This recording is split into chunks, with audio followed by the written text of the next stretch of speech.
नमस्कार, स्वागत है आप सभी का राज्यसभा टीवी में। मैं हूं आपके साथ अमृता चौरसिया। खबरों की शुरुआत करेंगे, लेकिन उससे पहले बात कोविड महामारी से बचाव की।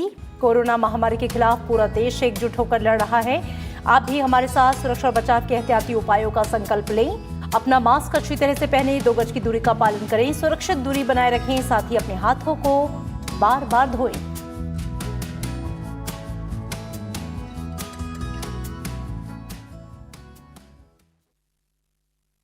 और आइए एक नजर हेडलाइंस पर।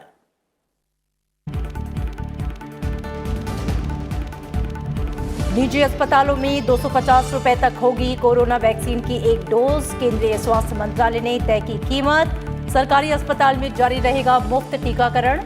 1 मार्च से कोविड वैक्सीनेशन का दूसरा चरण।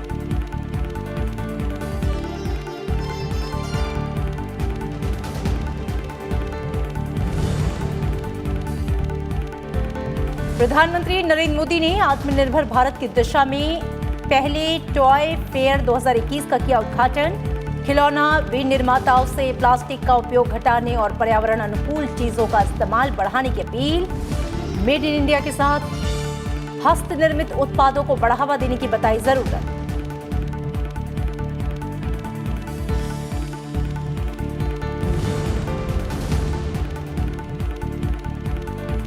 उपराष्ट्रपति एम वेंकैया नायडू ने न्याय व्यवस्था को अधिक सुगम और किफायती बनाने का किया आह्वान। चेन्नई में डॉक्टर अंबेडकर लॉ यूनिवर्सिटी के दीक्षांत समारोह को किया संबोधित। कहा, न्याय में देरी से निपटने के लिए प्रणालीगत समाधान जरूरी।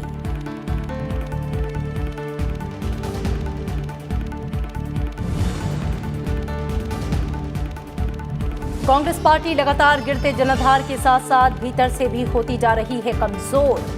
पार्टी के वरिष्ठ नेताओं ने जम्मू में आयोजित शांति सम्मेलन में मुखरता से उठाया मुद्दा।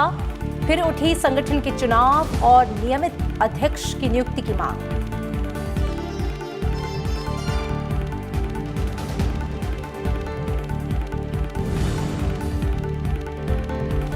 और विधानसभा चुनाव की तारीखों की घोषणा के बाद से चुनावी राज्यों में तेज हुई राजनीतिक सरगर्मियां। तमिलनाडु में सीट बंटवारे को लेकर एआईएडीएमके और बीजेपी की बैठक। कांग्रेस नेता राहुल गांधी ने थूथुकुडी में किया रोड शो।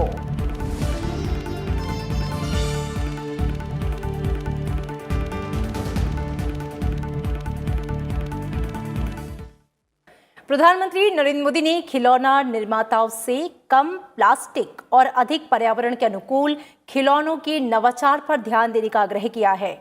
भारत के पहले खिलौना मेले 2021 का उद्घाटन करते हुए प्रधानमंत्री ने कहा कि हमें खिलौना क्षेत्र में आत्मनिर्भर बनना होगा और वैश्विक बाजार की जरूरत का भी पूरा ख्याल रखना होगा। प्रधानमंत्री ने कहा कि देश के खिलौना उद्योग में बड़ी ताकत छिपी हुई है। इसे बढ़ाना, पहचान दिलाना आत्मनिर्भर भारत अभियान का हिस्सा है। उन्होंने कहा कि देश में हाथ से बने खिलौनों को बढ़ावा देने की जरूरत है। प्रधानमंत्री ने कहा कि नई शिक्षा नीति में खेल और गतिविधि आधारित शिक्षण का समावेश किया गया है। प्रधानमंत्री ने कर्नाटक, उत्तर प्रदेश और राजस्थान के खिलौना निर्माताओं से बातचीत की। खिलौनों के जरिए प्रधानमंत्री नरेंद्र मोदी ने आज बच्चों की मासूम दुनिया को याद किया।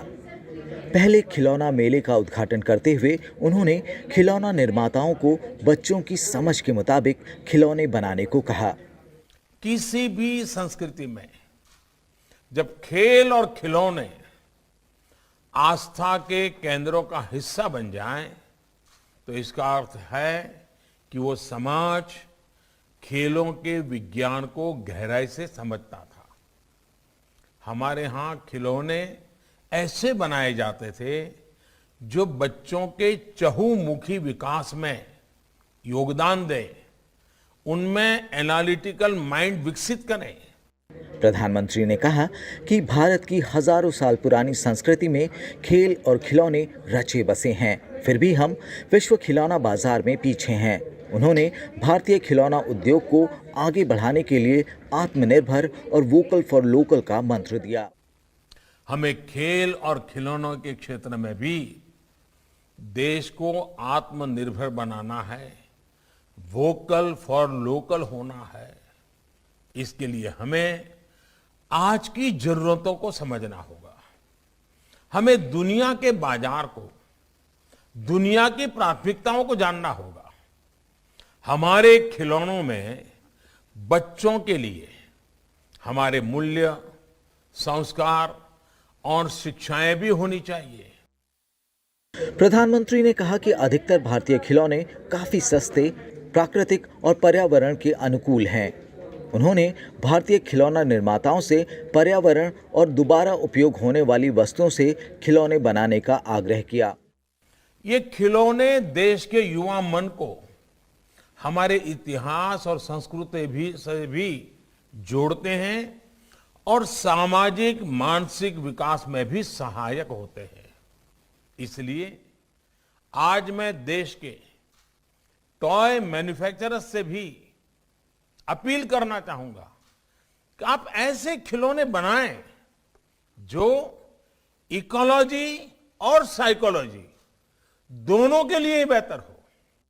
प्रधानमंत्री ने बच्चों के बढ़ते स्क्रीन टाइम पर चिंता जताते हुए माता-पिता और अध्यापकों को सलाह दी कि वो बच्चों को बाहर जाकर खिलौनों से खेलने के लिए प्रेरित करें। खिलौनों का जो वैज्ञानिक पक्ष है, बच्चों के विकास में, उनकी लर्निंग में खिलौनों की जो भूमिका है, उसे पेरेंट्स को भी समझना चाहिए और टीचर्स को स्कूलों में भी उसे प्रयोग करना चाहिए। इस दिशा में अब देश भी प्रभावी कदम उठा रहा है। पहला भारतीय खिलौना मेला ऐसा डिजिटल मंच है जहां देश के अलग-अलग राज्यों और केंद्र शासित प्रदेशों से 1000 से ज्यादा उद्यमी अपने खिलौने उत्पादों का प्रदर्शन करेंगे। मेले में खिलौना उद्योग से जुड़े हितधारकों के साथ वेबिनार, पैनल चर्चा और कई गतिविधियां होंगी। ये मेला भारतीय खिलौना उद्योग को वैश्विक पहचान कराने के लिए आयोजित किया जा रहा है। मेले में अब तक 10 लाख से अधिक पंजीकरण हो चुके हैं। खिलौना उद्योग से जुड़े कारोबारियों का मानना है कि भारतीय पारंपरिक खिलौनों को बढ़ावा मिलने से चीन पर निर्भरता घटेगी। इस फेयर का उद्देश्य अपने देश में व विश्व में ट्रेडिशनल टॉयज यानी पारंपरिक टॉयज बनाने का इसका मुख्य उद्देश्य है। वह विश्व में हमारे भारत के टॉयज की मांग बढ़े और जो चाइना से टॉयज आता था उसकी जगह पे भारत के टॉयज की डिमांड बढ़े, वह गुणवत्ता बढ़े और इसमें अच्छे अच्छे इन्वेंशंस हों। भारत सरकार ने पारंपरिक खिलौना उद्योग को बढ़ावा देने के लिए देश के अलग-अलग राज्यों में 8 टॉय मैन्युफैक्चरिंग क्लस्टर्स को मंजूरी दी है। क्लस्टरों के जरिए देश के पारंपरिक खिलौना उद्योग को बढ़ावा दिया जाएगा। इन क्लस्टरों के निर्माण पर 2300 करोड़ रुपए की लागत आएगी। यहाँ लकड़ी, लाख, ताड़ के पत्ते, बांस और कपड़ों के खिलौने बनाए जाएंगे। खिलौना मेला 27 फरवरी से 2 मार्च तक चलेगा। प्रधानमंत्री नरेंद्र मोदी ने मन की बात कार्यक्रम में खिलौनों से बच्चों की गतिविधि बढ़ती है, इसका जिक्र किया था। उन्होंने ये भी कहा था कि खिलौनों से बच्चों के सपनों को नई उड़ान भी मिलती है। लिहाजा पीएम ने बच्चों के समग्र विकास के लिए खिलौनों को ज़रूरी बताया। इसलिए India toy fair vocal for local के नारे को तो बढ़ावा देगा ही, साथ ही आत्मनिर्भर भारत की गति को भी बढ़ावा देगा। कैमरामैन MS सुरेश के साथ मोहम्मद फातेह टीपू, राज्यसभा टीवी। केंद्रीय अल्पसंख्यक कार्य मंत्री मुख्तार अब्बास नकवी ने कहा है कि हुनर हाट प्रतिभा के रक्षकों का कुंभ साबित हो रहा है। उन्होंने कहा कि हुनर हाट के जरिए 5 लाख से ज्यादा कारीगरों को रोजगार के अवसर मुहैया कराए जा चुके हैं और ये प्रयास आगे भी जारी रहेंगे।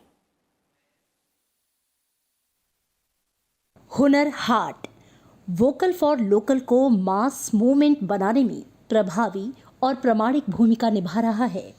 दिल्ली स्थित जवाहरलाल नेहरू स्टेडियम में आयोजित 26वें हुनर हाट में आज संवाददाता सम्मेलन के दौरान मुख्तार अब्बास नकवी ने कहा कि हुनर हाट में अब तक 12 लाख से ज्यादा लोग वोकल फॉर लोकल अभियान के साक्षी बने हैं और आने वाले दिनों में ये संख्या 16 लाख से ऊपर जाने की उम्मीद है।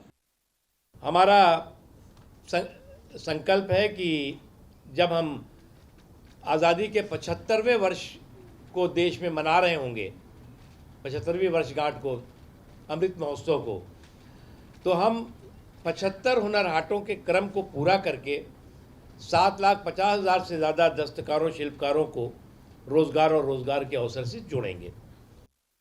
मुख्तार अब्बास नकवी ने कहा कि हुनर हाट के जरिए अब तक 5,30,000 से ज्यादा कारीगरों, शिल्पकारों और पाक कला में माहिर लोगों को रोजगार के अवसर प्रदान किए गए। हुनर हाट में शामिल हुए कारीगरों और ग्राहकों ने भी सरकार के इन प्रयासों को सराहनीय बताया है। राजस्थान का ये मीनाकारी होता है, हैंडवर्क होता है। और जो कॉलेड आ रहा है ये इसको कहते हैं कुंदन वर्क। ये होता है हमारा पूरा प्योर जो काम होता है कुंदन और मीनाकारी, ये सिर्फ राजस्थान में ही होता है मैडम, अदर और स्टेट में नहीं मिलेगा आपको। ये हमारा पुश्तैनी काम है। हाँ, फादर वगैरह से हमारा ये स्टार्ट है। कारोबार अच्छा मिला है दीदी, हम रिस्पांस अच्छा है। आप देख सकते हैं चेहरे पे स्माइल के हिसाब से आप समझ सकते हैं आप हमारे रिस्पांस बहुत अच्छा है हमारे जो हर एक स्टेट की अपनी अपनी एक स्पेशलिटी है। अब हर एक कोई सारी जगह तो घूमने नहीं जा सकता, लेकिन जैसे मैं हुनर हाट आई हूँ तो मुझे जयपुर में उसका है, आर्टिफिशियल ज्वेलरी का है, मुझे गुजरात का गठजोला का मतलब काम पसंद आता है। तो इस तरह से जयपुर में एक बांधनी का काम है। हम लोगों को पता तो होता है लेकिन हर चीज़ हम देखने नहीं जाते, और ऐसे लोकल से देखें तो थोड़ा सा ना विश्वसनीय नहीं होता। एक्चुअली ये वही वर्क है, लेकिन यहाँ के मुझे अच्छा लग रहा है कि एटलीस्ट ये लोग उस स्टेट से आए हैं तो हमें ओरिजिनल चीज़ देंगे और हमें भी देखने में अच्छा लगेगा। हुनर हाट का समापन 1 मार्च को होगा। रक्षा मंत्री राजनाथ सिंह ने 21 फरवरी को हुनर हाट का उद्घाटन किया था।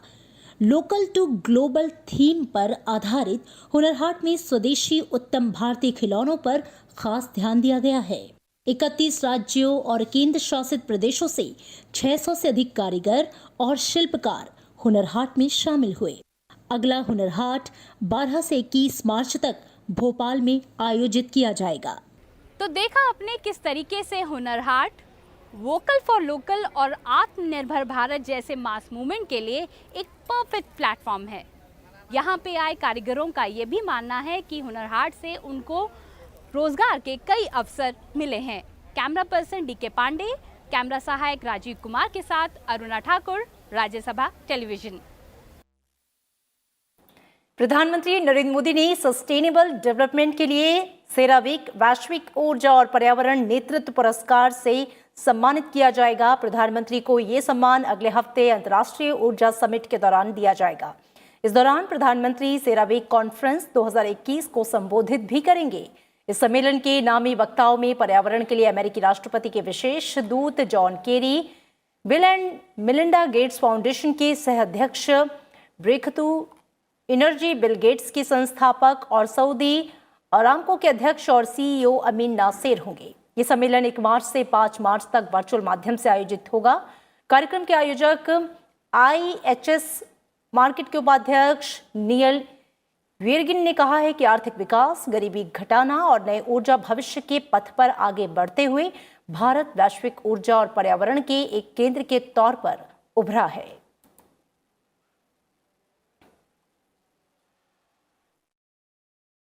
उपराष्ट्रपति एम वेंकैया नायडू ने कहा है कि आम आदमी के लिए सुलभ, सस्ता और जल्द न्याय की जरूरत है। इसके लिए सुनवाई में देरी, कानूनी प्रक्रियाओं की लागत और बहुत सी रुकावटों को दूर किया जाना चाहिए। तमिलनाडु के चेन्नई में डॉक्टर अंबेडकर लॉ यूनिवर्सिटी के दीक्षांत समारोह को संबोधित करते हुए उन्होंने ये बातें कही। उपराष्ट्रपति ने जनप्रतिनिधियों से जुड़े आपराधिक मामलों, चुनावी विवादों और कदाचार के मामलों के लिए अलग फास्ट ट्रैक कोर्ट की जरूरत बताई। उपराष्ट्रपति एम वेंकैया नायडू ने आज चेन्नई में डॉक्टर अंबेडकर लॉ यूनिवर्सिटी के 11वें दीक्षांत समारोह में शिरकत की। इस मौके पर उन्होंने कहा कि न्यायपालिका में लंबित मामलों के जल्द निपटान के लिए नियुक्तियां और तेजी से सुनवाई होनी चाहिए, जिससे आम आदमी को सुलभ, सस्ता और जल्द न्याय मिल सके। उन्होंने इसके लिए तकनीक के इस्तेमाल पर भी जोर दिया। You can make judicial system more accessible, affordable, understandable to every citizen. The cost of legal process is a major impediment in making justice accessible to all. A common perception is that there are many hidden costs in availing legal route to resolve disputes. We have to find ways to reduce this out-of-pocket expenditure to the common citizen. The system needs to be demystified and brought closer to the people by conducting court proceedings and delivering judgments in the language of the people. As young graduates, you must lead this wave of new innovations in legal jurisprudence and fully leverage it to improve access, lower costs and reduce penalties. उपराष्ट्रपति ने जनप्रतिनिधियों से जुड़े आपराधिक मुकदमों, चुनावी विवादों और कदाचार के मामलों के लिए अलग फास्ट ट्रैक कोर्ट की जरूरत बताई। Special courts can be constituted to exclusively deal with criminal cases involving public servants and elected representatives in a time-bound manner. We have been talking about for long. We must move in the direction of creating special courts to deal with the cases of elected representatives. We have seen how cases are prolonged for years. Separate fast-track courts can also be set up to resolve electoral cases and to look into electoral malpractices. संसद और विधानसभाओं में चर्चा के स्तर में गिरावट पर चिंता जताई और जनप्रतिनिधियों से उच्च नैतिक आचरण का आग्रह किया। I urge upon all public representatives to conduct themselves in a decent and dignified manner in every forum. Otherwise, the people might get disillusioned with our polity soon. Frequent disruption and stalling of legislative proceedings would not serve any purpose, and everyone must realize that the only way forward for every problem is discuss, debate and decide, not disrupt. उपराष्ट्रपति ने उपभोक्ताओं के हितों की रक्षा के लिए इससे संबंधित कानूनों को मजबूत करने पर भी जोर दिया। साथ ही न्यायपालिका में जनहित याचिकाओं के महत्व को भी बताया। Bureau report, Rajya Sabha TV. और देश भर में 1 मार्च यानी कि सोमवार से कोरोना टीकाकरण के अगले चरण की शुरुआत होने जा रही है और इसी के साथ अगले चरण में 60 साल या से अधिक आयु और पुरानी बीमारी से पीड़ित 45 साल से अधिक उम्र के लोगों को कोरोना वैक्सीन की डोज दी जाएगी। सरकारी अस्पतालों में ये टीके निःशुल्क लगेंगे, वहीं निजी अस्पताल में इसके लिए प्रति डोज 250 रुपए से अधिक नहीं ले सकते। स्वास्थ्य मंत्रालय ने इसकी जानकारी दी है। स्वास्थ्य मंत्रालय ने कहा कि कोविड टीकाकरण में निजी अस्पताल की भागीदारी बढ़ाई गई है। राष्ट्रीय स्वास्थ्य प्राधिकरण की वेबसाइट पर अस्पतालों के नाम होंगे। दूसरी बीमारियों से ग्रस्त लोगों को टीके के लिए बीमारी सर्टिफिकेट देना होगा। अब तक फ्रंटलाइन कर्मियों को 1,42,00,000 से अधिक कोविड के टीके लगाए जा चुके हैं। टीकाकरण अभियान के 42वें दिन 7,69,000 स्वास्थ्य कर्मियों और अग्रिम पंक्ति के कार्यकर्ताओं को टीके लगाए गए। अब तक 77% स्वास्थ्य कर्मियों को टीके की पहली खुराक दी जा चुकी है और 70% को दूसरी खुराक मिली है। महाराष्ट्र, केरल, पंजाब, कर्नाटक, तमिलनाडु और गुजरात में पिछले 24 घंटों के दौरान कोविड के नए मामलों में बढ़ोतरी दर्ज हुई। पिछले 24 घंटों में 12,000 से अधिक लोगों के ठीक होने के साथ ही देश में कोविड से स्वस्थ होने की दर 97.14% हो गई। देश में पिछले 24 घंटों के दौरान 16,488 नए मामले दर्ज किए गए। भारत में कुल सक्रिय मामलों की संख्या आज करीब 1,60,000 हो गई है। देश में मौजूदा सक्रिय मामलों की संख्या अब देश के कुल संक्रमित मामलों की केवल 1.44% है। मंत्रालय ने यह कहा है कि 1,60,00,000 से अधिक रोगी इस बीमारी से पहले ही स्वस्थ हो चुके हैं।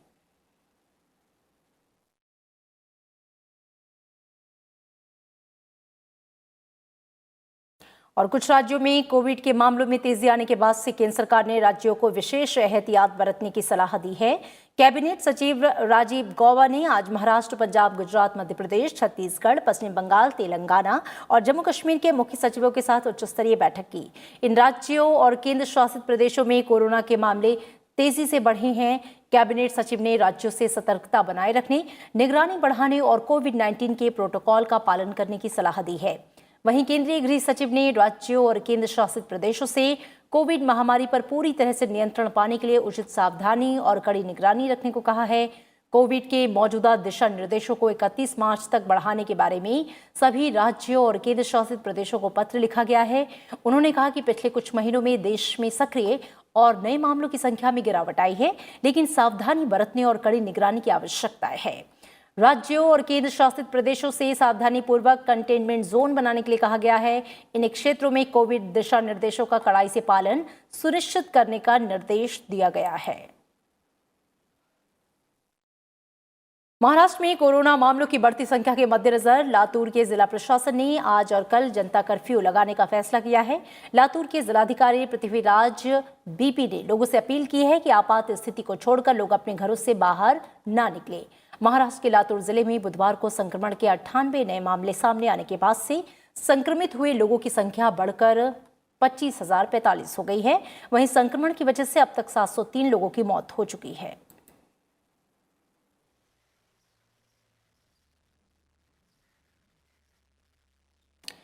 डीजीसीए ने अंतर्राष्ट्रीय वाणिज्यिक यात्री उड़ान सेवाओं के निलंबन की अवधि जो है वो 31 मार्च तक बढ़ा दी है। कोविड-19 महामारी की वजह से अंतर्राष्ट्रीय उड़ान सेवाओं का परिचालन पिछले साल 23 मार्च से निलंबित है। डीजीसीए के आदेश के मुताबिक अलग अलग मामले के आधार पर सक्षम प्राधिकरण अंतर्राष्ट्रीय उड़ानों को चुनिंदा मार्गों पर अनुमति दे सकता है। कार्गो उड़ानों और डीजीसीए से विशेष रूप से मंजूर की गई उड़ानों पर ये प्रतिबंध लागू नहीं होंगे।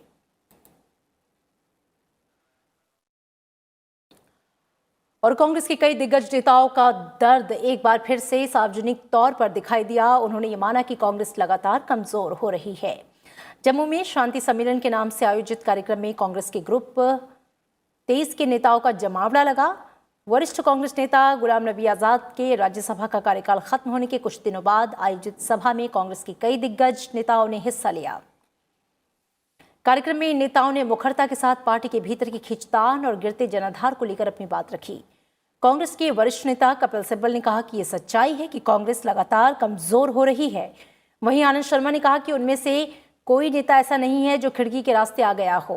उन्होंने कहा कि वो किसी को ये अधिकार नहीं दिया है कि वो बताए कि वो कांग्रेस में हैं या नहीं। वहीं गुलाम नबी आजाद ने कहा कि वो राज्यसभा से रिटायर हुए हैं लेकिन राजनीति से रिटायर नहीं हुए। मैं पार्लियामेंट की राज्यसभा से रिटायर हुआ हूं, राजनीति से रिटायर नहीं हुआ हूं जैसे मेरे साथी ने। और पार्लियामेंट से मैं पहली दफा नहीं रिटायर हुआ। जब लोकसभा से आना था राज्यसभा तो भी 3-4 महीने का गैप था। जब यहां से पहले बना, जब सीएम बना था तब भी बीच में गैप था। बीच में एक और दफा गैप था। तो हम इधर से डूबते हैं, इधर निकलते हैं, इधर से निकलते हैं, इधर डूबते हैं। ये अधिकार मैंने किसी को नहीं दिया कि मेरे जीवन में कोई बताए कि हम कांग्रेसी हैं या नहीं हैं। ये हक किसी का नहीं है। हम बता सकते हैं कांग्रेस क्या है, हम बनाएंगे कांग्रेस। हम कांग्रेस को मजबूत के साथ साथ कांग्रेस की एकता को मानते हैं। सच्चाई तो ये है कि कांग्रेस पार्टी हमें कमजोर होती दिख रही है और इसलिए हम यहां इकट्ठा हुए हैं। आगामी विधानसभा चुनाव के मद्देनजर कांग्रेस नेता राहुल गांधी भी 3 दिन के तमिलनाडु के दौरे पर हैं। आज उन्होंने कई कार्यक्रमों में शिरकत की। तूतुकुड़ी पहुंचने पर राहुल गांधी ने एक रोड शो में हिस्सा लिया, जनता से संपर्क साधने की कोशिश की। इसके बाद उन्होंने वकीलों से बातचीत की। इस दौरान राहुल गांधी ने केंद्र सरकार की नीतियों की आलोचना की।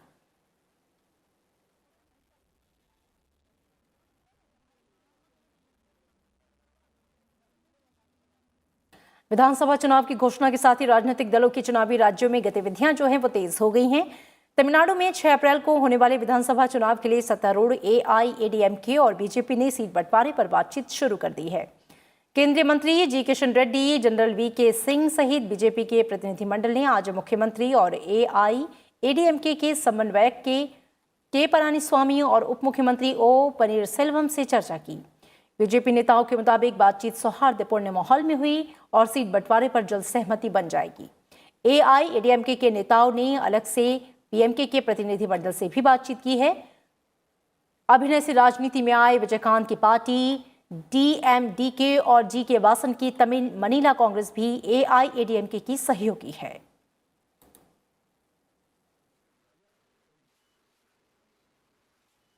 अभिनय से राजनीति में आए कमल हासन ने तमिलनाडु विधानसभा चुनाव को लेकर पार्टी की रणनीति का ऐलान किया है।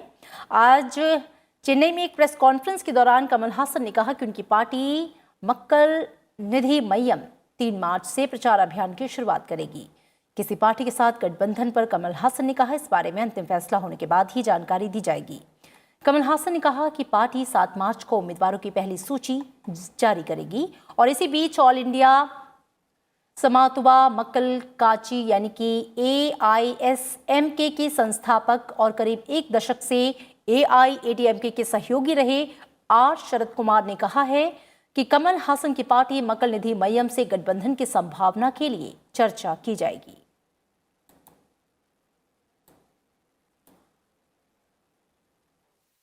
महान क्रांतिकारी स्वतंत्रता सेनानी चंद्रशेखर आजाद की पुण्यतिथि के अवसर पर उपराष्ट्रपति एम वेंकैया नायडू और केंद्रीय गृह मंत्री अमित शाह ने भावभीनी श्रद्धांजलि अर्पित की। एक ट्वीट संदेश में उपराष्ट्रपति ने कहा कि चंद्रशेखर आजाद एक निर्भीक क्रांतिकारी और सच्चे देशभक्त थे। वे एक असाधारण व्यक्तित्व थे और उन्होंने अनेक लोगों को स्वतंत्रता आंदोलन में शामिल होने के लिए प्रेरित किया। उपराष्ट्रपति ने कहा कि मातृभूमि के लिए किया गया उनका सर्वोच्च बलिदान हमेशा याद किया जाएगा। गृह मंत्री अमित शाह ने भी शहीद चंद्रशेखर आजाद को श्रद्धांजलि अर्पित की। उन्होंने कहा कि चंद्रशेखर आजाद को आजाद भारत से कम कुछ भी स्वीकार नहीं था। उनका बलिदान हमें मातृभूमि की सेवा में अपना सब कुछ अर्पण करने की सीख देता है।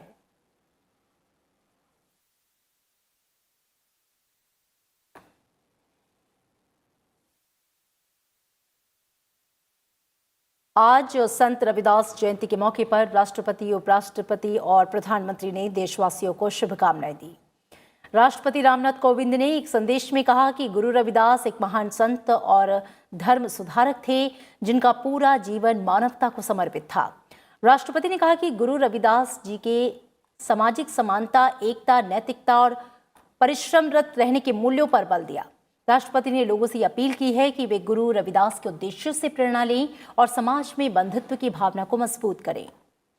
उपराष्ट्रपति एम वेंकैया नायडू ने संत रविदास की जयंती पर उनका स्मरण किया। उपराष्ट्रपति ने कहा कि रविदास जी विश्व बंधुत्व में विश्वास रखते थे और उन्होंने अपने लेखन और शिक्षा में एकता का संदेश प्रमुखता से दिया। उपराष्ट्रपति ने कहा कि सामाजिक भेदभाव के विरोध में संत रविदास जी की वाणी आज कहीं अधिक प्रासंगिक है। प्रधानमंत्री नरेंद्र मोदी ने संत रविदास को उनकी जयंती पर भावभीनी श्रद्धांजलि अर्पित की। ट्वीट संदेश में प्रधानमंत्री ने कहा कि संत रविदास जी ने सदियों पहले समानता, सद्भावना और करुणा पर जो संदेश दिए, वे देशवासियों को युगों युगों तक प्रेरित करने वाले हैं।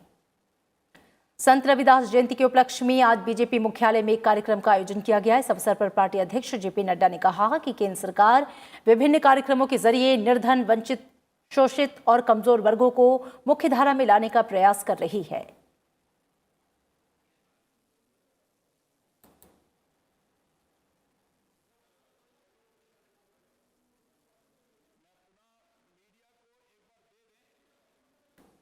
और आज माघ महीने की पूर्णिमा की तिथि है। इस दिन पवित्र नदियों में स्नान और दान करने का विशेष महत्व है। हरिद्वार और प्रयागराज में गंगा घाटों पर श्रद्धालुओं की भीड़ उमड़ी। माघ पूर्णिमा के अवसर पर हरिद्वार में बड़ी संख्या में श्रद्धालुओं ने गंगा में आस्था की डुबकी लगाई। तीर्थराज प्रयागराज में माघी पूर्णिमा के पावन अवसर पर कल्पवासियों और श्रद्धालुओं पर जिला प्रशासन ने हेलीकॉप्टर से पुष्प वर्षा की। श्रद्धालुओं ने गंगा में पवित्र स्नान करने से पहले दीपदान भी किया। माघ महीने की पूर्णिमा माघ पूर्णिमा को कहा जाता है। माघी पूर्णिमा के दिन चंद्रमा अपनी पूर्ण कलाओं के साथ उदित होता है। हिंदू धर्म में इसका विशेष महत्व है। प्रधानमंत्री नरेंद्र मोदी ने माघ पूर्णिमा के अवसर पर देशवासियों को हार्दिक शुभकामनाएं दी हैं।